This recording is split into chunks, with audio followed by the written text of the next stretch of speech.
Welcome back to Niyogi IAS and आज हम discuss कर रहे हैं moon mission Artemis 2। Let us understand क्या ये मिशन क्या है और ये क्यों न्यूज़ में है। ओके अगर आपने रिसेंट आर्टिकल पढ़ा होगा तो आपको पता चलेगा कि नासा ने रिसेंटली अपने आर्टेमिस प्रोग्राम का एंटायर ब्लूप्रिंट निकाला है। Okay they have brought out the road map for Artemis programme. अपने आर्टेमिस प्रोग्राम का एक पूरा रोड मैप अभी वो बाहर निकाल कर लेकर आए हैं और इस रोड मैप में जो नेक्स्ट मिशन प्लान किया गया है वो है आर्टेमिस 2। आर्टेमिस 2 का क्या ऑब्जेक्टिव है? ये सबसे पहला क्रूड मिशन है। Basically first time crew will be involve, first time humans will be involve, जो 50 साल के बाद अपोलो के बाद फाइनली मून के पास वापस जाएंगे। Okay again it's a very important aspect क्योंकि 50 years after 50 years we are trying something like this and this mission is very important। क्यों? क्योंकि यहाँ पे हम पहली बार जो है एक बहुत स्ट्रॉन्ग सिग्नल भेज रहे हैं। अभी तक जितने भी मिशन हुए थे, अगर आप जितने भी मिशन हुए उनके बारे में पढ़ेंगे, उसके बारे में जानेंगे, तो वो क्या थे? सारे सिंबॉलिक मिशंस थे।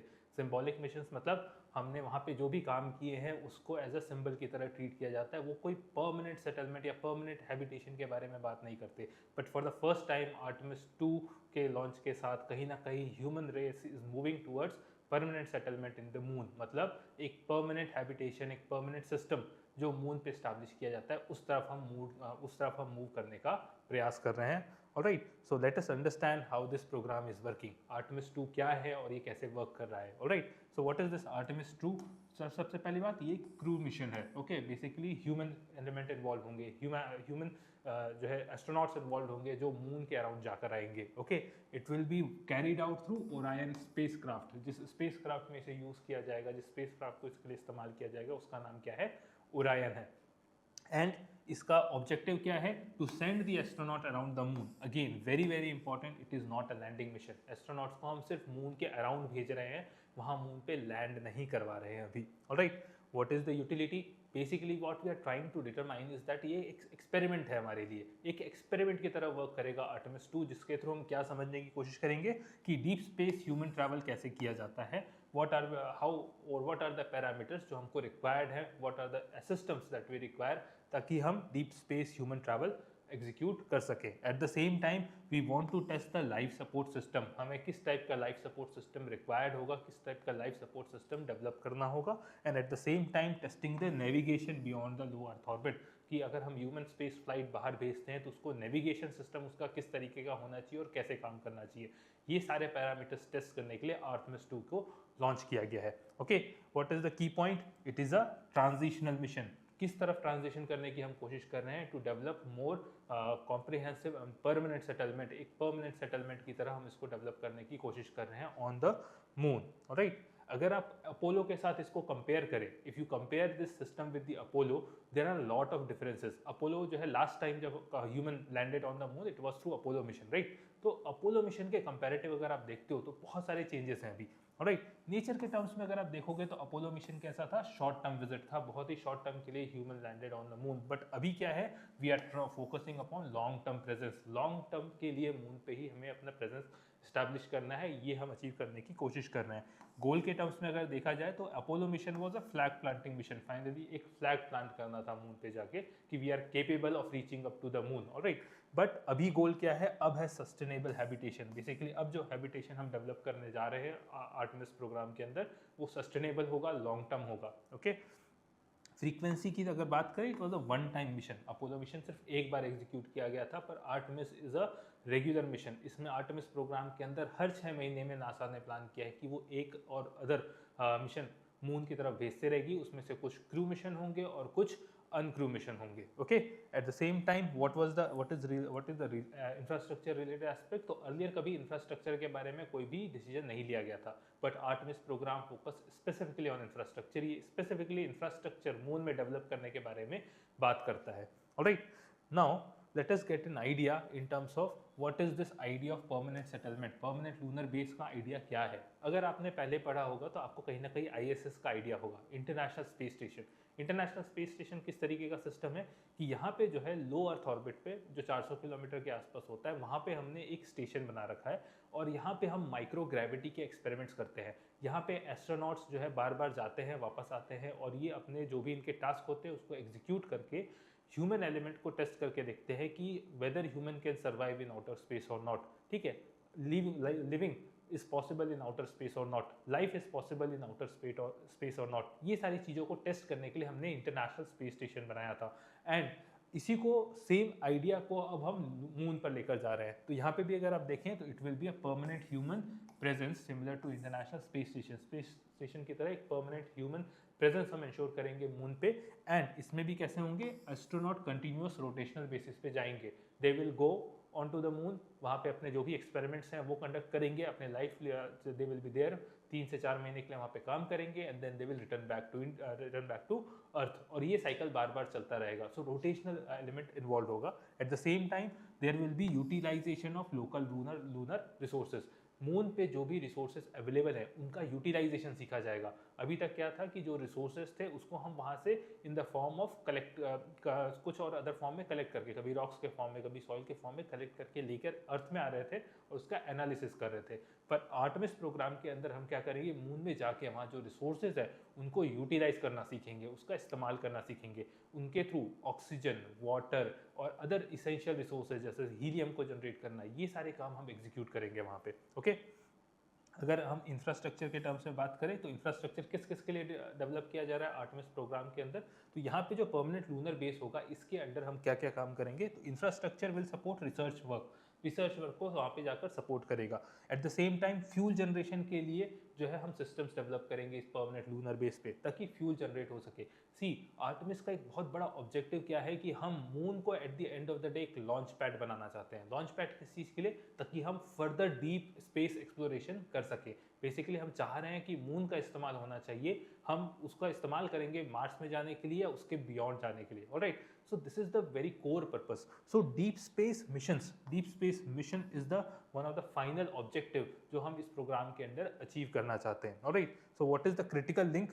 We are looking into resource utilization and strategic control of space. Finally हम किस चीज़ की तरफ देख रहे हैं कि अब जो मून पे रिसोर्सेज है उसको यूज़ कैसे किया जाए ये समझना है, और उसको स्ट्रेटेजिकली आगे डीप एक्सप्लोरेशन के लिए कैसे इस्तेमाल किया जाए ये हमको एक्सपेरिमेंट्स के थ्रू लर्न करना है। So this is what we are trying to achieve through our permanent lunar base जो आगे चल के स्टैब्लिश होगा under Artemis programme.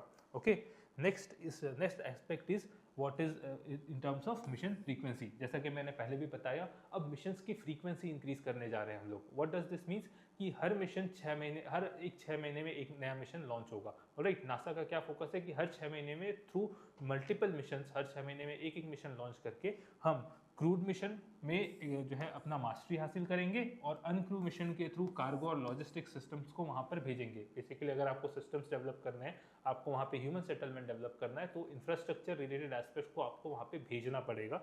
And this is what we are trying to achieve कि अनक्रूड मिशन के थ्रू कार्गो और लॉजिस्टिक्स वाले एस्पेक्ट्स है वो हम कहाँ भेज रहे हैं, मून पर भेज रहे हैं। वहीं eight the same time crude mission के थ्रू बार बार एक्सपेरिमेंट कर रहे हैं कि क्या क्या चीज़ें हमें ह्यूमन को मून पे भेजने के लिए रिक्वायर्ड होंगी। Okay, this indicate a transition towards routine space operations. तो अब space operation one at a time, once unique effect नहीं रहेगा इसका। बेसिकली ऐसा नहीं कि अब स्पेस मिशन एकदम यूनिकली एक पर्टिकुलर एलिमेंट के लिए किया जा रहा है, अब एक रूटीन एक्सरसाइज बन जाएगा, हर 6 महीने में एक बार ये मिशन एग्जीक्यूट हो रहा है। Okay, apart from that what is the critical new element जो हमको इसमें आर्टेमिस प्रोग्राम में देखने को मिलता है जो अदरवाइज पहले नहीं एग्जिस्ट करता था। सो 2 क्रिटिकल एलिमेंट हैं, एक है कमर्शियल एलिमेंट और दूसरा है ग्लोबल पार्टिसिपेशन। कमर्शियल एलिमेंट किस टर्म्स में कह रहे हैं कि जो आर्टेमिस प्रोग्राम है इसमें प्राइवेट सेक्टर का बहुत अच्छा इन्वॉल्वमेंट है, private sector will be participating in execution.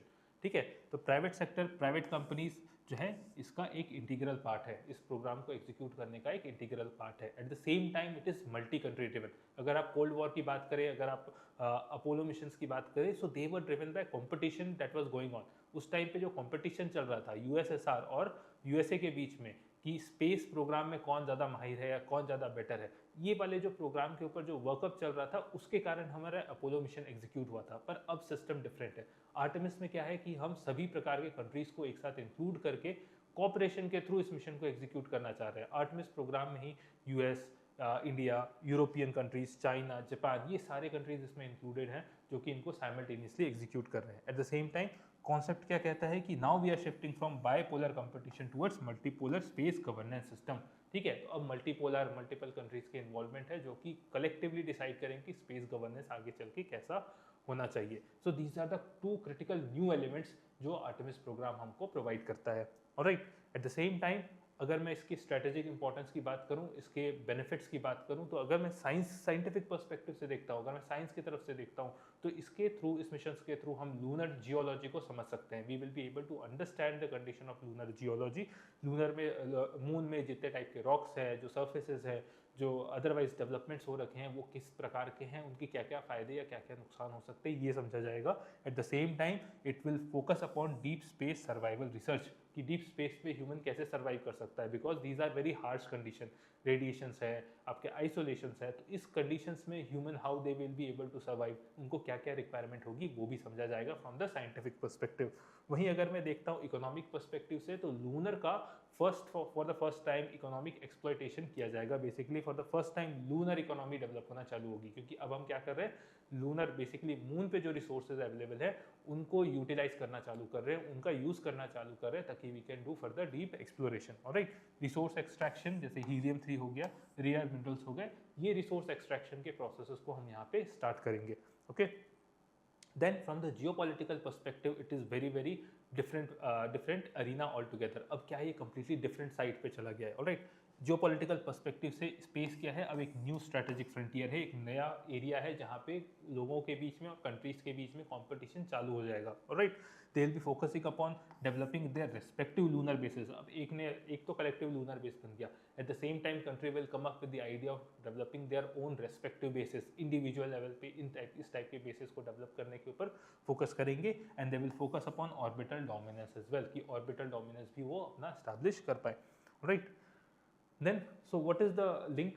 Okay, so these are the critical advantages that will be deriving from this Artemis mission, but what is the link? How does it link to future mission? तो जैसे मैंने पहले भी बताया, it lays foundation for Mars mission। Basically Mars mission के लिए foundation हम कहाँ पे बना रहे हैं, मून पे बना रहे हैं। मून को हम as a launch pad use करना चाहते हैं, ताकि हमारे जो रिसोर्सेज रिक्वायर्ड है अदरवाइज अर्थ से मार्स जाने में, वो डिक्रीज हो जाए। राइट, सो बेसिकली वो एक पार्किंग एरिया की तरह होगा। It will be like a stop for us, और जहाँ पे आप रुकोगे और रुक के फिर उसके बाद वापस से लॉन्च करोगे टुवर्ड्स मार्स। ओके, नासा क्या और एक्सप्लोर करना चाह रहा है, वो अपना न्यूक्लियर प्रोपल्शन सिस्टम को भी एक्सप्लोर करना चाह रहा है, ताकि ज़्यादा डीप मिशंस, जो डीप स्पेस मिशन है वो एग्जीक्यूट कर पाए। Eight the same time efficient deep space travel के सिस्टम्स को डेवलप करने की कोशिश की जा रही है यहाँ पे। Okay, so what is the comparison ISS से? जैसे मैंने कंपैरिजन बताया कि कंपैरिजन के टर्म्स में आईएसएस जो था वो कहाँ पे था, लो अर्थ ऑर्बिट पे था, एंड ऑब्जेक्टिव क्या था, वहाँ पे माइक्रोग्रेविटी एक्सपेरिमेंट्स करते थे हम लोग। बट अब जो मिशन बना है हमारा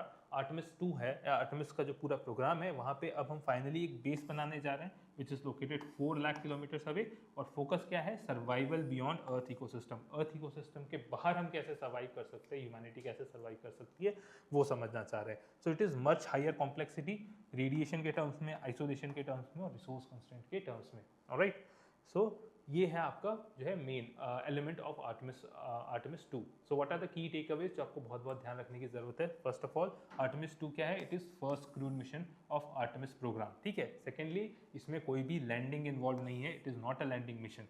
थर्डली, ये क्या है, it is focusing upon testing the deep human space capacity. वही मेंस के पर्सपेक्टिव से अगर हम बात करें, so it focus upon shift in the space geopolitics. Space geopolitics के शिफ्ट को कैसे अफेक्ट करता है, ये समझने की ज़रूरत है।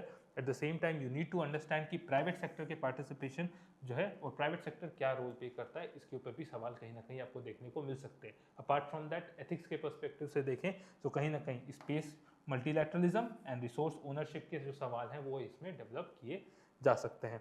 Right, so what is the final insight, what is the final analysis? Artemis 2 is not just a mission, it is basically represent a paradigm shift in human space exploration।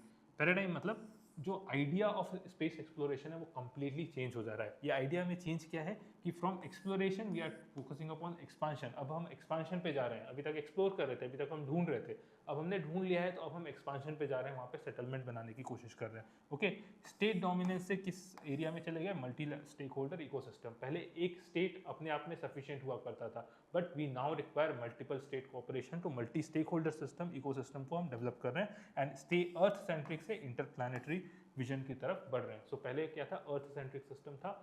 The moment you create the colony और the moment you establish system in moon, तो automatically क्या हो जाएगा? आपके vision भी change हो जाएंगे। आप अर्थ सेंट्रिक से इंटरप्लैनेटरी सिस्टम के ऊपर आप फोकस करना चालू कर दोगे।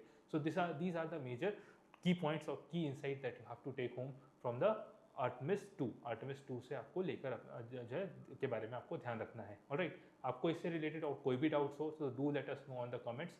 This is it from my and. Thank you for joining today.